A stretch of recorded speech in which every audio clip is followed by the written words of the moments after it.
अस्सलामुअलैकुम, welcome back. आज मैं आप लोगों को पढ़ाऊंगी Fatimid caliphate. So don't forget to like, share और subscribe to my channel. Let's get started. तो सबसे पहले तो मैं आप लोगों को बुक दिखा दूं। मैं आप लोगों को इस बुक से पढ़ा रही हूँ, Oxford world watch history. My ईमेट की है ये बुक। ये है सेकेंड एडिशन की बुक 2 फॉर ग्रेड 7 और ये इसके ऑथर हैं अब्दुल मोहम्मद। तो अब मैं आप लोगों को अब मैं आप लोगों को फातिमिद कैलिफेट पढ़ाऊंगी, इसमें से पेज नंबर 33। तो मैं आप लोगों को पहले पैटर्न बता दूँ कि मेरी टीचर मुझे कैसे पढ़ाती है। मेरी टीचर मुझे पढ़ाती है कि सबसे पहले वो हमें नोट्स लिखवा देते हैं। मैं आप लोगों को नोट्स भी दिखाऊंगी अपने नोट्स लिखवा देती हूँ और फिर इसके बाद वो मुझे थोड़ा पहले वो रीडिंग करवाती हैं और वो फिर ओवरव्यू दे देते हैं ताकि अगर कोई पॉइंट रह गया हो तो वो पॉइंट भी कवर हो जाए। तो मैं भी आप लोगों को इसी तरह से पढ़ाऊंगी। सबसे पहले मैं आप लोगों को पढ़ा दूंगी, फिर जो नोट्स होंगे ना वो बेसिकली आप लोग एज की पॉइंट समझ लें। तो मैं आप लोगों को वर्ड टू वर्ड नहीं पढ़ाऊंगी, मैं आप लोगों को थोड़ा सा पढ़ाऊंगी और फिर उसके बाद उसका वो आप लोगों को समझा दूंगी। और एक और बात कि सब मैं रिसेंटली पढ़ा, तो हो सकता है मेरे पढ़ाने में कोई मिस्टेक हो जाए, तब उसकी करेक्शन ज़रूर कर लीजिएगा। फॉलो करने से पहले किसी बड़े या सीनियर से ज़रूर चेक करवा लीजिएगा। अब हम स्टार्ट करते हैं। फातिमिद कैलिफेट 909 से लेकर 117 तक ये रहा था। Origins and extent of empire.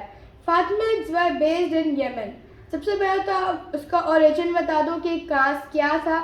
हज़रत फातिमा रज़ियल्लाहु ताला अन्हा के ये कहते हैं वो डिसेंडेंट्स थे, यानी ये हज़रत फातिमा रज़ियल्लाहु ताला अन्हा के बेटे या बेटियां ये सारे थे। ये जो भी लोग इसके अंदर थे हज़रत फातिमा से रिलेटेड थे।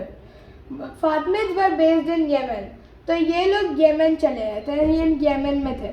From there they move towards Egypt and controlled North Africa. फिर वो लोग चले गए इजिप्ट और उन्होंने वहाँ से नॉर्थ अफ्रीका को कंट्रोल किया।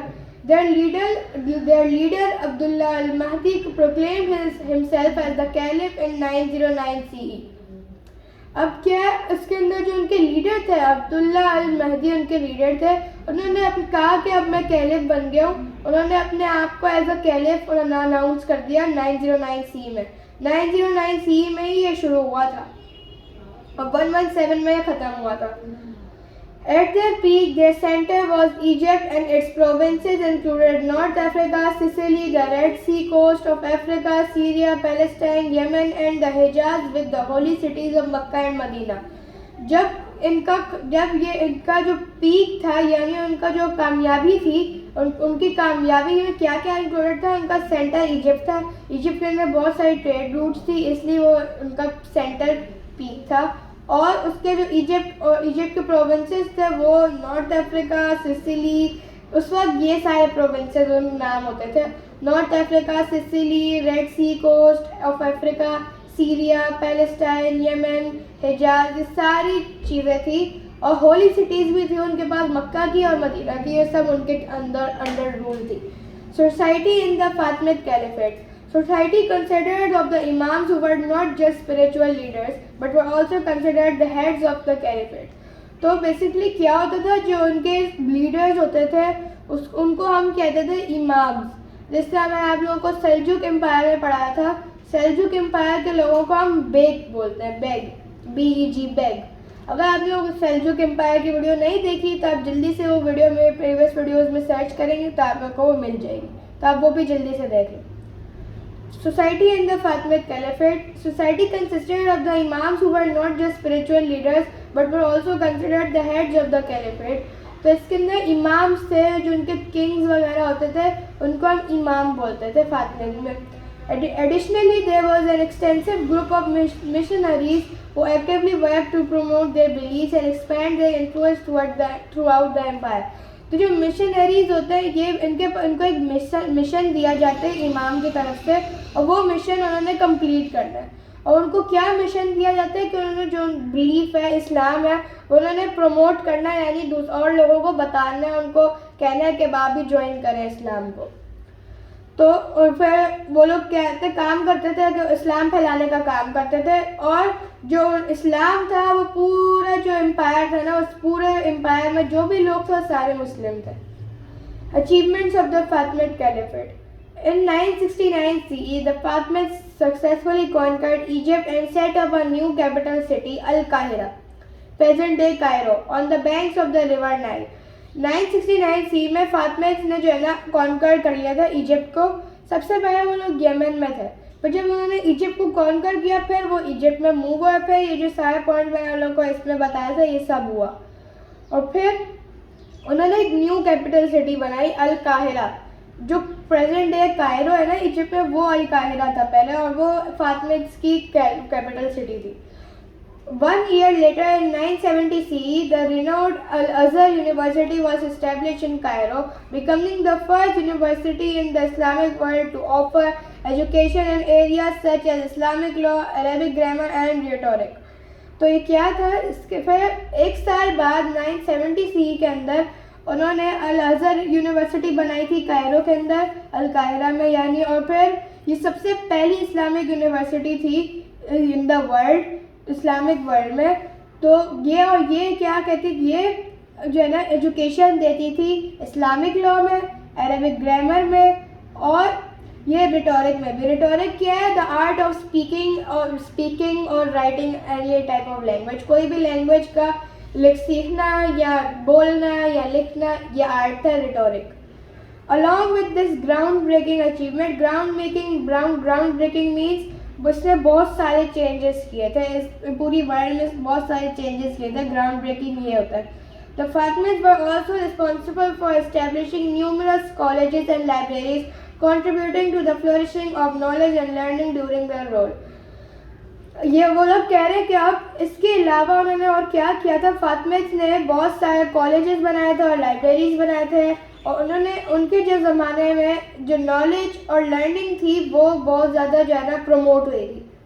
Moreover, they also played a significant role in developing the Red Sea trade routes between Asia and the Near East. और वो लोग क्या कर रहे थे, उनका जो लोकेशन थी उनकी, वो जो ट्रेड रूट्स थी रेड सी और एशिया के बिटवीन, एशिया रेड सी के बिटवीन जो भी ट्रेड रूट्स थी सब उनके हाथ में थी। तो जब किसी को कुछ ट्रेड करना होता था वो सबसे पहले पैसे लेते थे उनसे, फिर उस बंदे को जाने देते थे, क्योंकि वो लैंड उनकी थी। लैंड में पुराने ज़माने में ये होता था कि अगर किसी को किसी लैंड में आना है तो पैसे दिए बगैर नहीं आ सकता। मोरोवर ये मैंने बता दिया, which further contributed to their prosperity and influence in the region. तो इसके साथ और ज़्यादा उनका जो है ना प्रमोट है, उनका जो भी इस्लाम था वो भी प्रमोट हुआ, उनके रूल्स भी बहुत अच्छे थे, और इसकी वजह से वो लोग बहुत फेमस थे, इसकी वजह से बस। तो ये पिक्चर अभी आप देख सकते हैं, ये है द मस्जिद मदरसा ऑफ सुल्तान हसन कायरो। इसके अंदर क्या है कि जो ये मस्जिद ये नज़र आ रहा है आप लोगों को, ये सिर्फ एक मस्जिद नहीं बल्कि एक मदरसा भी है, एक ट्यूशन भी था, ये एक स्कूल था, यहाँ पे लोग पढ़ने भी आते थे। सुल्तान हसन एक दूसरे एम्पायर से आए थे, वैसे एक्सप्लोर करते थे, तो वो दूसरे एम्पायर से आए थे। तो वो यहाँ पे उन्होंने अपनी बिल्डिंग बनवाई थी, यहाँ के जो अब्दुल्ला अल महदी से उन्होंने बनवाई थी बिल्डिंग, और उनको फिर यहाँ पे ये लोग पढ़ाते थे, और एक मस्जिद भी थी, यहाँ पे वर्शिप भी कर सकते थे। और ये क्या है, view of the citadel with Muhammad Ali masjid from Al Azhar park Cairo Egypt. Citadel means कि जो ये चीज़ अभी आप लोगों को नज़र आ रही है ना, ये जो भी पार्क टाइप है इसको सिटाडेल बोलते हैं। और मोहम्मद अली मस्जिद जो ये पीछे आप लोगों को एक बहुत छोटी सी मस्जिद है, ये मोहम्मद अली मस्जिद है, और ये अल-अज़हर पार्क है। और ये जो आप ये वाली देख सकते हैं ये है अल-अज़हर यूनिवर्सिटी।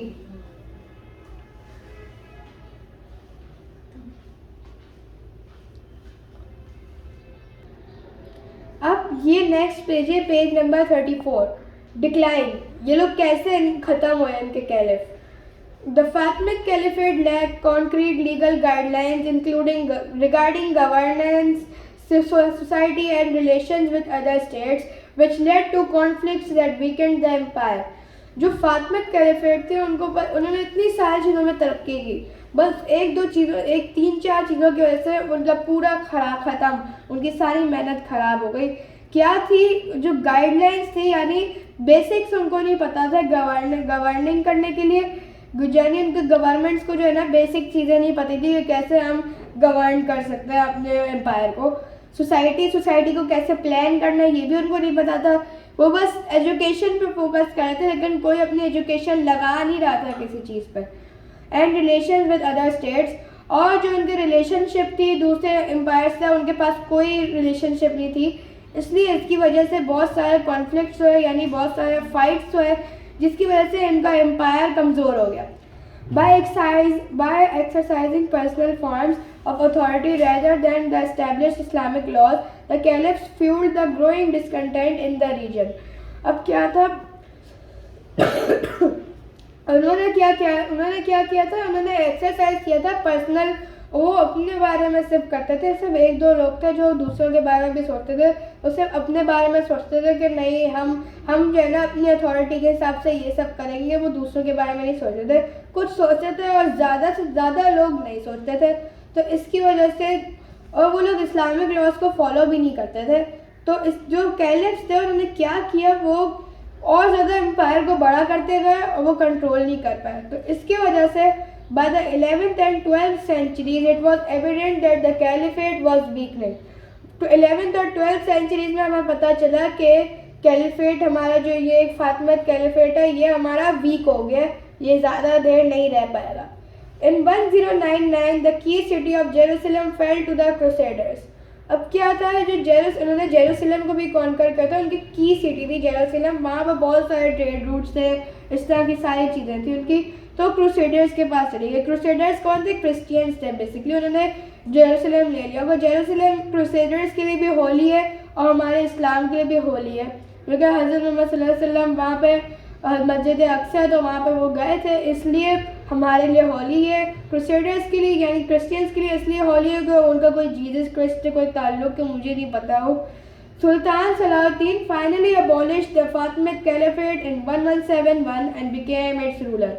सुल्तान सलाहुद्दीन ने फिर फातिमिद कैलिफेट को बिल्कुल ही ख़त्म कर दिया, उसकी सारी सिटीज़ को उन्होंने जो भी उनके पास था सब उन्होंने कॉन्कर कर लिया, अपने हक में ले लिया, और जो फातिमिद कैलिफेट था वो ख़त्म हो गया और 1171 में वो उसके रूलर बन गए। मैं एक दफ़ा आपको एक बात बता दूं कि मेरी टीचर मैं सबसे पहले नोट्स लिखवाती हैं, फिर बुक पढ़ाती हैं, लेकिन मैंने आप लोगों को सबसे पहले बुक पढ़ा दी, फिर मैं आप लोगों को नोट्स दिखा रही हूँ। और एक और बात, ये मैं आपको फिर से बता रही हूँ कि ये सब मैं रिसेंटली पढ़ा है, तो हो सकता है मुझसे मेरे पढ़ाने में कोई मिस्टेक हो जाए, तो आप किसी फॉलो करने से पहले किसी बड़ा या सीनियर से ज़रूर चेक करवा लीजिएगा। अब मैं आप लोगों को अपने नोट्स दिखा रही हूँ। फातिमिद कैलिफेट, यहाँ पे ए नहीं आता, आई आता, sorry. It begin in North Africa and eventually move to Egypt. North Africa से मुराद यमन, क्योंकि यमन भी नॉर्थ अफ्रीका में ही था, और नॉर्थ अफ्रीका में वो लोग शुरू हुए थे और फिर उसके बाद वो लोग इजिप्ट में चले गए जब उन्होंने कॉन्कर किया था। Al Qahira was their capital city. Al Qahira उनकी कैपिटल सिटी थी, कायरो। ये जो मैं आप लोगों को बता रही हूँ ये की पॉइंट्स है, अब ये बहुत इंपॉर्टेंट पॉइंट्स है। Al Qahira was their capital city. One of their achievement was Al Azhar university. Al Azhar university में उन्होंने अरेबिक लॉज और अरेबिक ग्रामर और रिटोरिक उन्होंने सब पढ़ा था। रिटोरिक फिर से बता दूँ, the art of speaking, writing और learning a language, specific language. They control the Red Sea and Mediterranean trade routes. Mediterranean means जो उनके इजिप्ट के करीब में मेडिटेरेनियन ओशन था, मेडिटेरेनियन पता नहीं एक जगह थी, तो वो उन्होंने कंट्रोल की थी, वहाँ के सारे ट्रेड रूट्स उन्होंने कंट्रोल की थी। Conflict that weakened the empire. Conflict यानी फाइट्स और अलग अलग plans that weakened the empire. They declined due to lack of guidelines regarding governance. Main क्या हुआ उनके डिक्लाइन में कि उनके जो बेसिक्स थे, कैसे गवर्निंग करते हैं बेसिक, उनको वही नहीं पता था, इसलिए उन ख़त्म हो गए। In 1099 the key city of Jerusalem fell into hands of Crusaders. 1099 के अंदर जो की सिटी थी जेरूसलम की, वो क्रूसेडर्स के हाथों में आ गई, यानी उन्होंने कब्जा कर लिया उसके ऊपर। एक क्वेश्चन भी है, मैं आपको वो भी दिखा देती हूँ। Where did the Fatimid Caliphate originate and how did it expand? Fatimids were based in Yemen. ये तो हमें पता है कि ओरिजिनेट उन्होंने यमन में ही किया था। From there they moved toward Egypt and controlled North Africa. Their leader Abdullah al-Mahdi proclaimed himself as caliph in 909 CE. तो ये मैंने आप लोगों को अभी शुरू में भी पढ़ा था, और ये जहाँ पे उनका ओरिजिन है, ये वो वाला क्वेश्चन है। चलिए मिलते हैं आपसे नेक्स्ट वीडियो में, तब तक के लिए अल्लाह हाफिज़।